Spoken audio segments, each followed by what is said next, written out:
The Lok Don is here, people. Like we never left. Did we leave? Yeah, for a day. 2 weeks from now, we'll still be on top. Yo, Hey. we won't stop. Well, I told you that. We're here, people. We're here. We're here. Brand new show. For people who are new, may never have seen us or heard us before.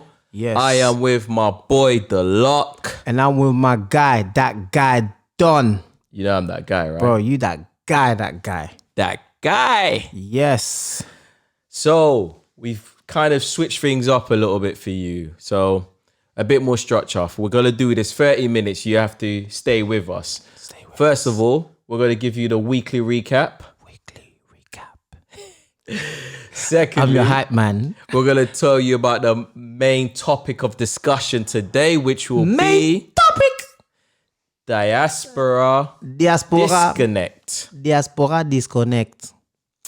And lastly, you're going to leave you with that marketing talk from that guy, Don. Oh, don't send me to sleep, please. No. You gonna do well, bro. I know you will. We're going to do well. Yeah. I'm just going to receive the royalties. Bro, you keep talking about that, bro. I'm gonna have to take you seriously now. Well, Because I'm gonna have to take it serious that you really want to give me 85%. That's Ooh-wee. crazy, bro. I don't want 85. I think it's a bit much. I don't want to be greedy. people, go further back and please try and find out when I said 85%. Understand I the didn't say argument. 85%. Also, you said 80. Sorry, you said 80. So what's the weekly Or recap, 75. The Lok? The weekly recap. Oh, you putting it on me like that, yeah? Oh, I always put it on Well, you. let's Have to be ready for it. Well, weekly recap is basically things that's been happening during the week. Obviously, because this topic is new, you know, you guys are getting introduced into this. Well, when we say weekly recap, I can see you, bro. You know, I look. Do you understand? Yeah. So when we say in weekly recap, we just weekly recapping on how our week has been on both of us, and basically. And how the week has been in the world, you know, everything that's been going around the world. Yeah, one week we're going to be hitting you up with some things from back in our countries, Uganda, Congo, Sierra Leone, maybe even Ghana. We'll be hitting you up with stuff. Maybe sometimes it's something from this economy, the UK, that's where we're from, or where we are at the moment. Yeah. Where we're living. Where we're from. Diaspora life. Yes. And then what else could it be? Or it could be latest Things that's everyday life of what's happening at home with the family. So what is it? What is it for this week then? What are you recapping for this week?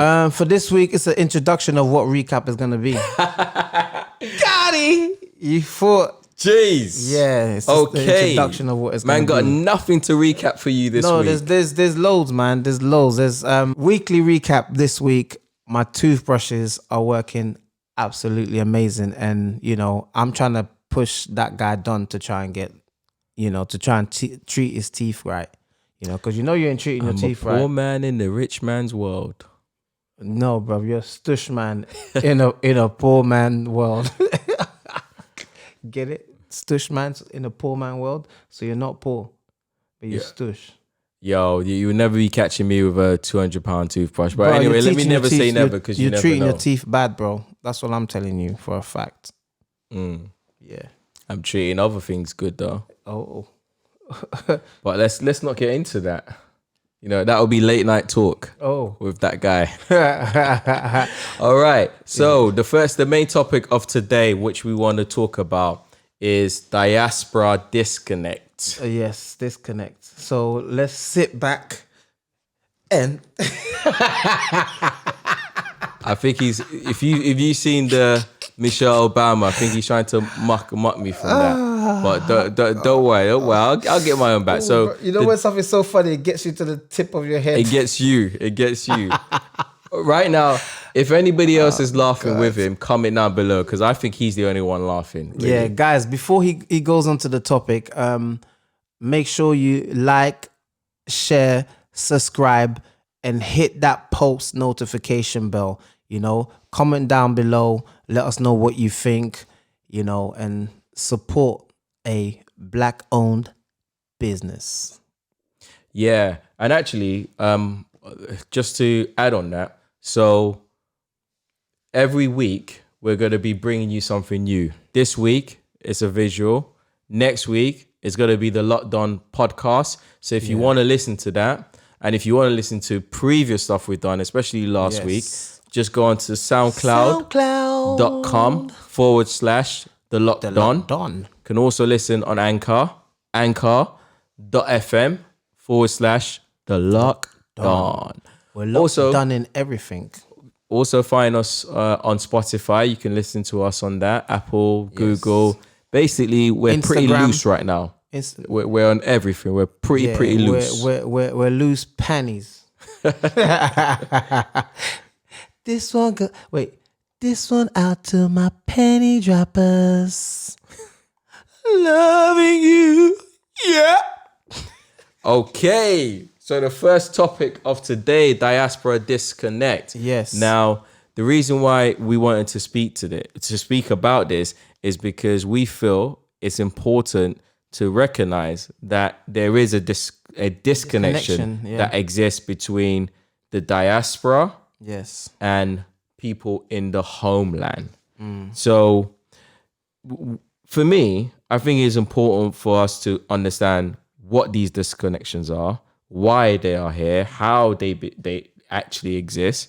And secondly, I think it's important for us to accept that they do happen and also try to attempt to find solutions to addressing them, because it is a problem that a disconnection happens. To reconnect. I like that. Yeah, I like that. You get it? You know, connect.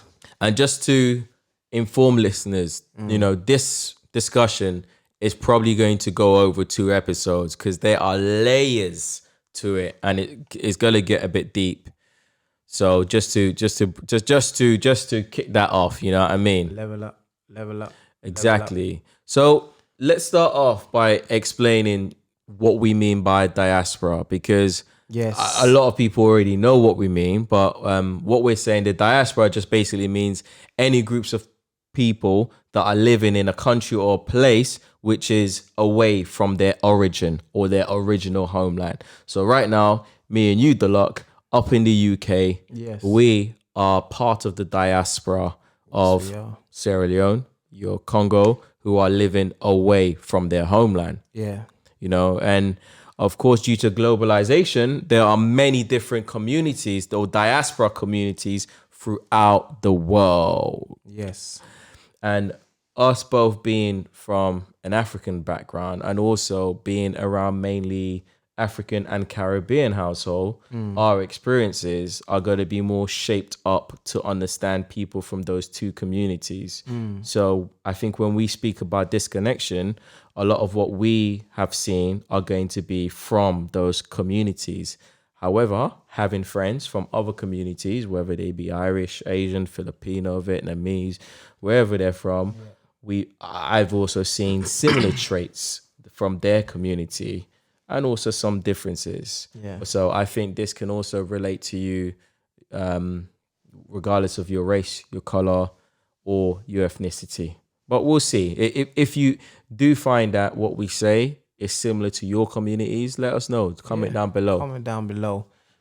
If you're from our communities and you think we're talking rubbish, let us know too. Yeah, comment down below. Guys, another thing before we carry on, we're seeing you guys watching, supporting, but we need to comment down below so, you know, we can have a proper interaction with you guys, because it's good to watch you guys be nosy watching our videos, you know, and listening up, but we need to have a communication. We definitely want to connect with you guys a bit more now, you know, so, you know, comment down below.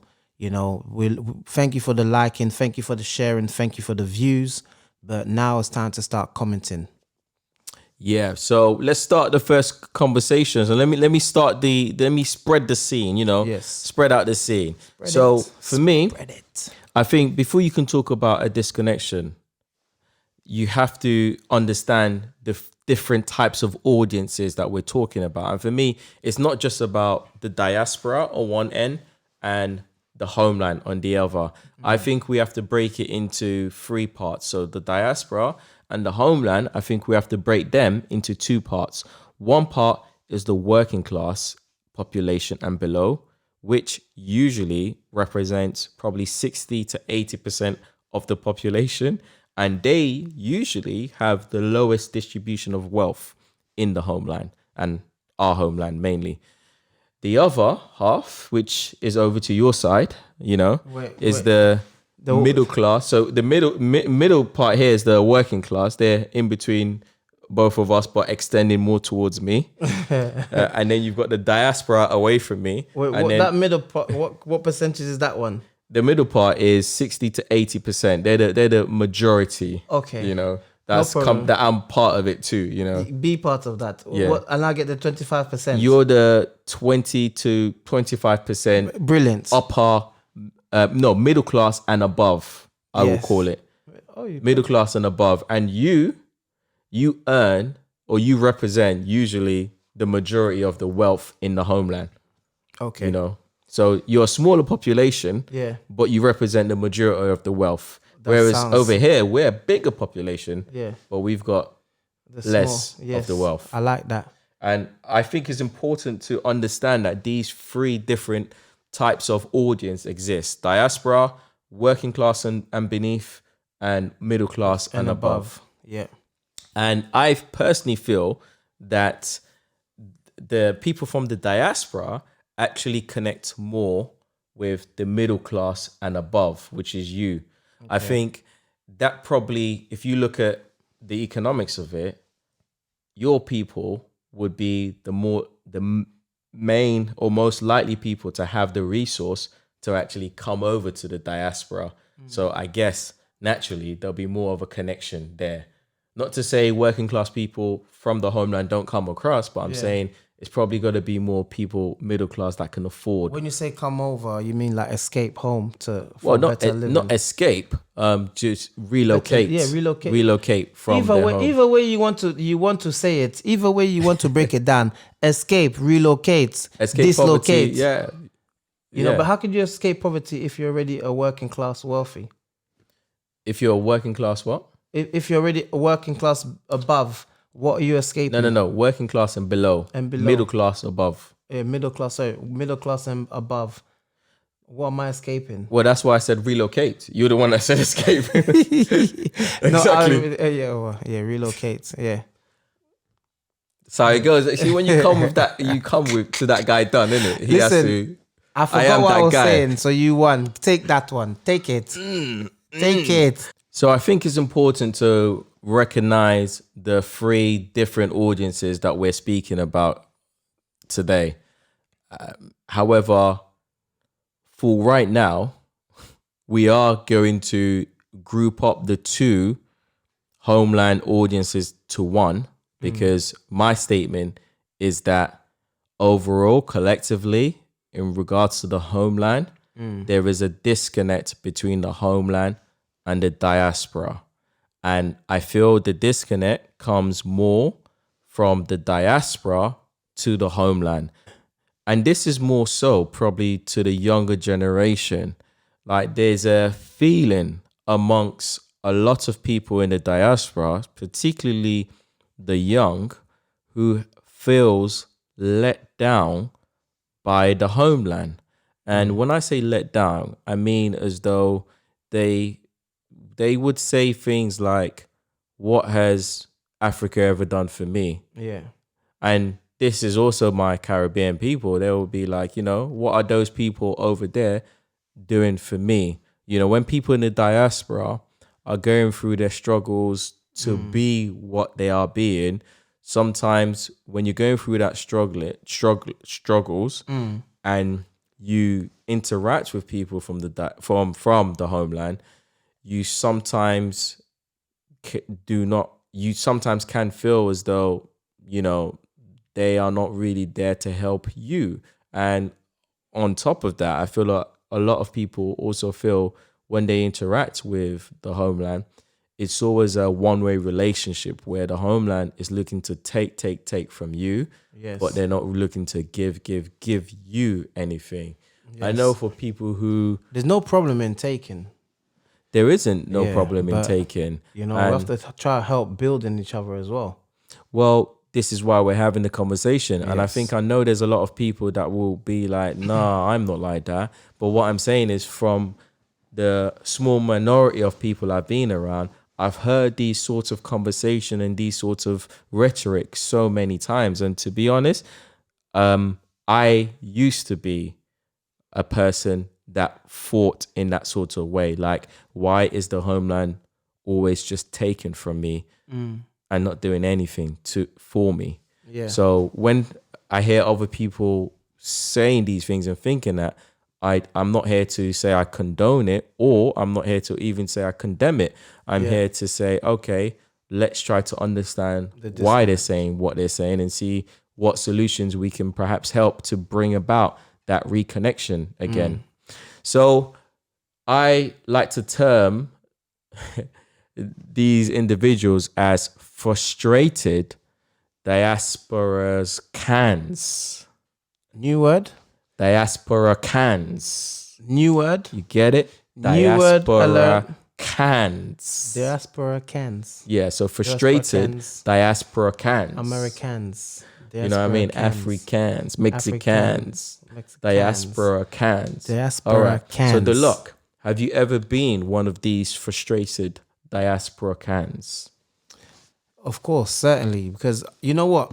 It's good that you brought that up, because I've always seen like you said, back home, all they want is, can you send me this? Hey, I need 20. I need £50. I need a new iPhone. You know, my phone is broken. You know that, is no problem. But the thing is, when you ask them about what ideas are back home, what can I do? Do you understand? Because me, I'm the kind of person is, I want you to teach me to go get it than to give me, because it's good. You know what they say, give a man fish and he'll eat for a day. Teach a man how to fish and he can eat forever. Do you understand what I'm saying? Yeah. So I've got that thing in my mind that, is well and all, giving is good, but sometimes if someone comes with okay, you know what, I've been giving to you all the time, tell me, what can I do back home? And they never have any plans of, or they're afraid. Oh yeah, but you can't do that. Here it doesn't work. But wait a second. So other people are doing it. Other people are achieving. Other people, Now, there's so many things there I want to address, because first of all, people in the homeland that do listen to us, do not think this is an attack on you, because we are going to talk about your side of it too. Yes. But this is just the side of that diaspora for today's episode. Now, what you said there, I will summarize it as you saying, all right, people in the homeland, they tend to want. Yeah. I want stuff from you. I want. The second thing is you're saying is, okay, if you're wanting, let's see how we can progress each other. Yeah. Or help you do something that you can carry on feeding without me needing me, or maybe be able to help me one day. Okay. So what would you say if I was to tell you that those traits that you just mentioned with people in the homeland, those traits exist here the same amount with people in the diaspora? What do you mean? So the two things you've just mentioned, people in the homeland, they just want. Secondly, people in the homeland, they're not always trying to talk about, or they're not always coming to you about progression. They're just wanting you to send money or give them money, but they're not thinking about, okay, how are we going to build so we can be self-sufficient? Yes. I'm saying to you is, those two traits exist the same amount with people over here in the diaspora. Okay, give me an example, please. Well, I will give you an example. Yeah. So don't worry, I'll wait. Yeah. So the thing about here in the diaspora, the reason why you may not have experienced people from the diaspora behaving exactly the same way if you've just mentioned about people in the homeland is because you haven't had enough money yet. Oh.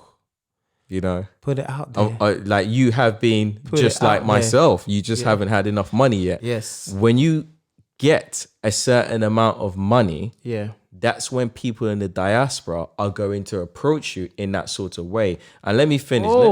Let me finish. That guy, you know you're that guy, right? I'm that guy, Bro, fam, you that dropped guy. you dropped some couple. And let me relate it to also big up Nines.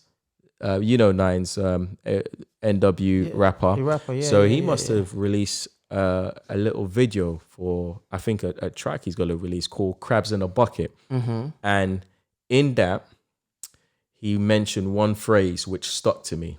Okay. They was asking him about how he feels about being rich and famous.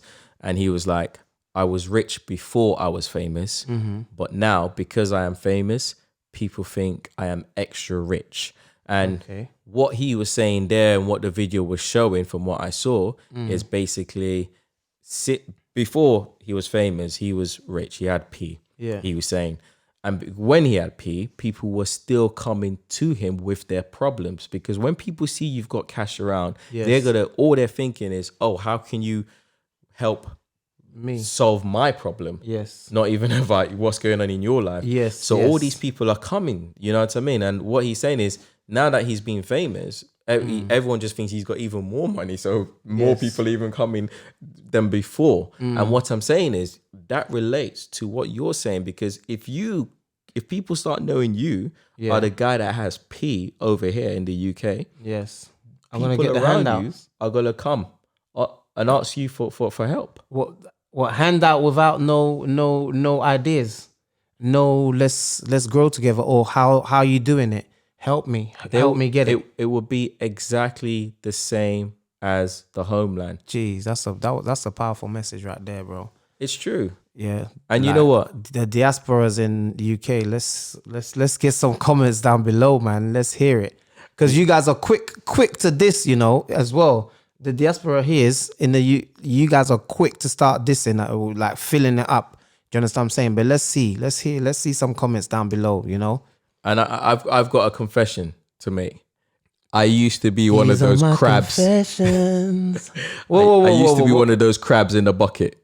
In what sense? Like taking and taking? I used to be one of those crabs in the diaspora. I've had a moment in my time where I was a crab trying to take in the bucket. And the reason why I say that is, I'll tell you the story. Yeah, so basically, I had one of my family members who we were like that when we were growing up, innit? Yes. And we lost contact at a certain stage. Like he taught me all the bad stuff I know today. Wait. So before you blame me teaching you all the bad stuff, so there's the real person who taught you the bad stuff in life. Please, let's note that one down. No. You created me, and then he 2.0 me. That's what he did. You know what I mean? All right, go on. But yeah, so we lost contact for a little while, and then I met him again. And when I met him again, he was pushing some heavy weights in it. So he managed to have a lot of P because he was pushing heavy weights. That's something he always wanted to do. Yeah. I was at uni that time. Yeah. And basically, we hook up, everything was good. And I had some issues basically. Them times that at uni, you get a student loan and they'll give you some P, maybe 3 to 5 bags on something uni gave me. That loan, I bought myself a nice car. I was going up and down Hertfordshire, spending P, Hertfordshire universities. Oh, you finally you finally bust the uni? No, that's not the uni I went to. I was just saying I was going up to that uni to have a good time. He's that guy. To have a good time. Bro, you're that guy. But listen, so I met my family member, close family member, and he had all this P, just showing me, and I was going through a hard time that time because I had foolish my money, and I had some real stress. Like I was thinking, I was a little bit behind on the rent, but that was even the main stress. The main stress is I had a few more parties up in Hertfordshire I needed to go to.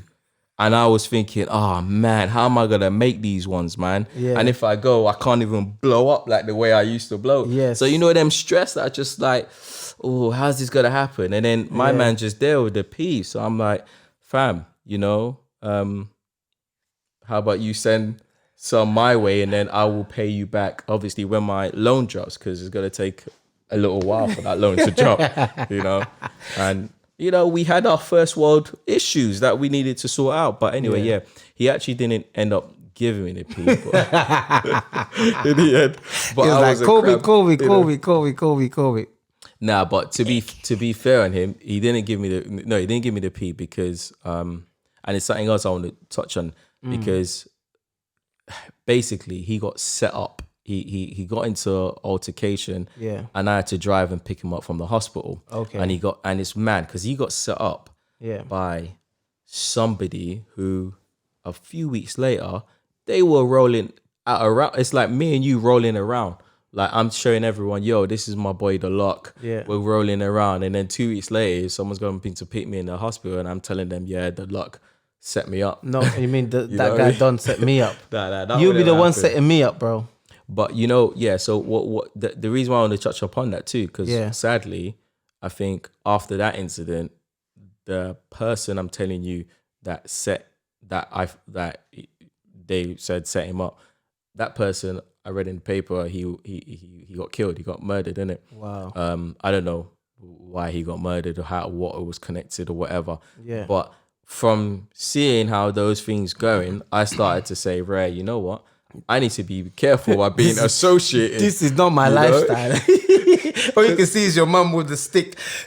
Don't come back in this house without an agree. Don't come back to this house. you know what I mean? And no, but the other thing is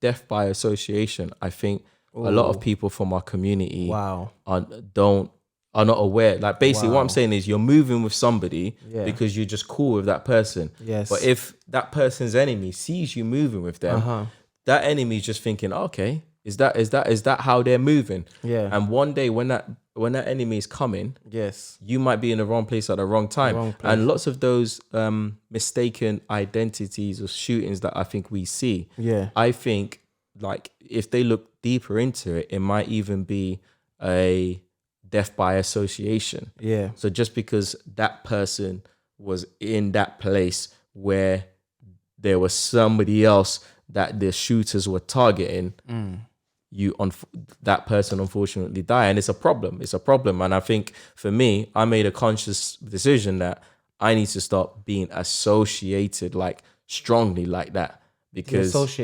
dissociate yourself.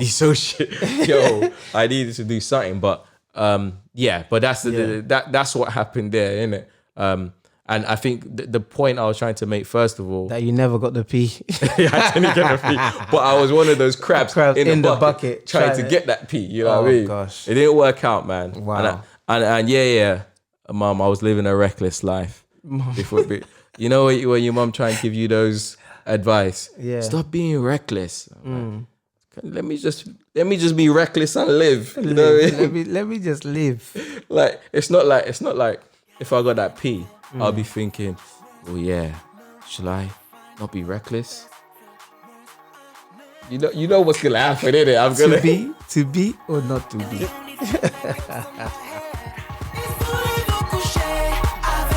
A friend of mine took his neighbor back home.